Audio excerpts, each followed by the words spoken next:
नमस्कार। आज बात होगी उस शानदार कहानी की जिसमें भारत का संविधान गढ़ा गया था। एक ऐसा दस्तावेज जिसने सच पूछिए तो करोड़ों लोगों की किस्मत लिख दी। एक मिनट के लिए सोचकर देखिए, ये काम कितना बड़ा और मुश्किल रहा होगा। एक देश जहां हर कुछ किलोमीटर पर भाषा बदल जाती है, पहनावा बदल जाता है, खान पान, धर्म सब कुछ अलग है। ऐसे देश के लिए एक रूल बुक, एक नियम पुस्तिका कैसे बनाई जा सकती है? ये सिर्फ कुछ नियम बनाने की बात तो थी ही नहीं, ये तो एक नए नए आज़ाद हुए देश की आत्मा गढ़ने जैसा था। सोचिए, एक तरफ आज़ादी का जश्न और दूसरी तरफ बंटवारे का गहरा जख्म। ऐसे में दांव पर बहुत कुछ लगा हुआ था, वाकई बहुत कुछ। तो चलिए आज इसी कहानी में थोड़ा पीछे चलते हैं और देखते हैं कि भारत के निर्माताओं ने इस लगभग नामुमकिन से लगने वाले काम को कैसे मुमकिन कर दिखाया। तो कहानी शुरू करने से पहले ये समझना जरूरी है कि आखिर ये संविधान या कॉन्स्टिट्यूशन होता क्या है।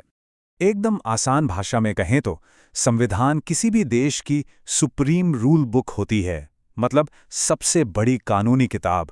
ये सिर्फ नियम कानूनों का एक कलेक्शन नहीं है, नहीं, ये तय करता है कि सरकार के पास कितनी पावर होगी और सबसे जरूरी आम नागरिकों के क्या अधिकार होंगे।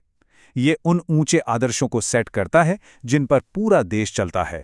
जैसा कि जवाहरलाल नेहरू ने 1938 में ही कह दिया था, भारतीयों की एक ही जिद थी कि हमारा भविष्य, हमारे नियम हम खुद बनाएंगे, किसी भी बाहरी ताकत का कोई दखल नहीं चलेगा। और यही सेल्फ डिटर्मिनेशन यानी आत्मनिर्णय का सिद्धांत इस पूरी कहानी की आत्मा है। लेकिन ये हक कि हम अपने नियम खुद बनाएंगे, ये यूं ही नहीं मिल गया। अरे इसके पीछे तो दशकों का लंबा संघर्ष था। ये मांग कोई रातों रात नहीं उठी थी। इसकी शुरुआत हुई 1934 में एम.एन. रॉय के एक आइडिया से, और धीरे धीरे ये एक पूरे देश का आंदोलन बन गया। कई दशकों के संघर्ष के बाद फाइनली 1946 में कैबिनेट मिशन प्लान ने इस सपने को हकीकत की जमीन दी। चलिए, मांग तो मान ली गई, लेकिन अब सबसे बड़ा सवाल यह था कि भारत का भविष्य लिखेंगे कौन, वो लोग कौन होंगे। कैबिनेट मिशन प्लान के तहत एक बहुत बड़ी संविधान सभा बनाई गई जिसमें 389 सदस्य थे, 389। इसका मकसद था कि पूरे ब्रिटिश भारत और जो रियासतें थीं उन सब की आवाज एक जगह पर सुनी जाए। और इस सभा की सबसे बड़ी खासियत पता है क्या थी? इसकी डाइवर्सिटी, इसकी विविधता। सदस्यों को सीधे जनता ने नहीं बल्कि प्रांतीय विधानसभाओं ने चुना था, और इस बात का पूरा ख्याल रखा गया था कि हर समुदाय, हर इलाके को अपना एक प्रतिनिधि मिले। लेकिन फिर आया 1947 और देश का बंटवारा हो गया। मुस्लिम लीग के सदस्य पाकिस्तान की संविधान सभा में चले गए और भारत की संविधान सभा में सदस्य रह गए 299। अब इन्हीं 299 लोगों के कंधों पर एक नए आज़ाद भारत को गढ़ने की जिम्मेदारी थी।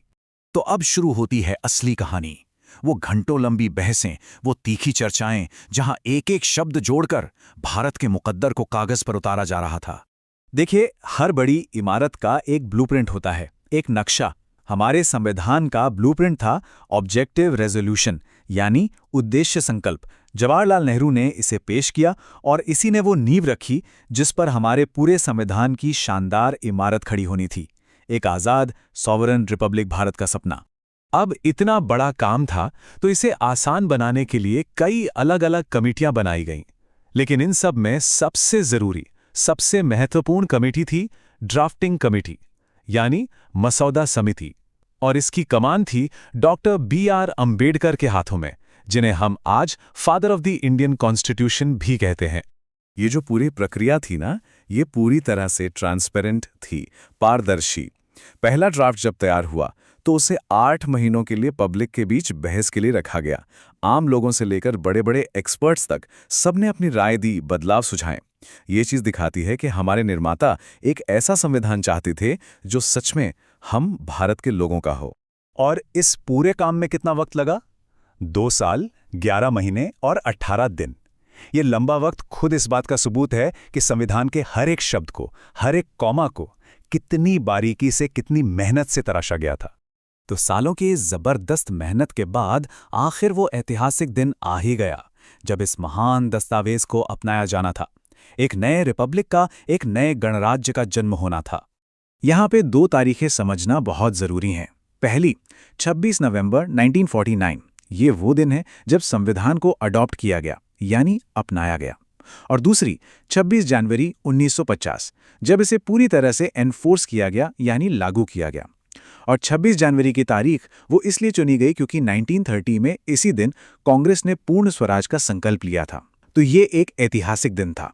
और हाँ, संविधान बनाने के अलावा इस संविधान सभा ने एक तरह से भारत की पहली संसद का भी काम किया। हमारा तिरंगा झंडा, हमारा राष्ट्रगान, हमारे पहले राष्ट्रपति डॉक्टर राजेंद्र प्रसाद का चुनाव, ये सब फैसले भी इसी सभा ने लिए थे। तो ये थी हमारे संविधान के जन्म की कहानी। लेकिन ये कहानी यहाँ खत्म नहीं होती। हमारा संविधान एक लिविंग डॉक्यूमेंट है, एक जीवित दस्तावेज। मतलब ये समय के साथ बदलता है, विकसित होता है। और यही तो हमारे निर्माताओं की दूरदर्शी सोच का सबसे बड़ा सबूत है। पर आखिर में एक सवाल जरूर उठता है कि क्या आज भी ये दस्तावेज हमारी उम्मीदों पर, हमारी जरूरतों पर खरा उतर पा रहा है?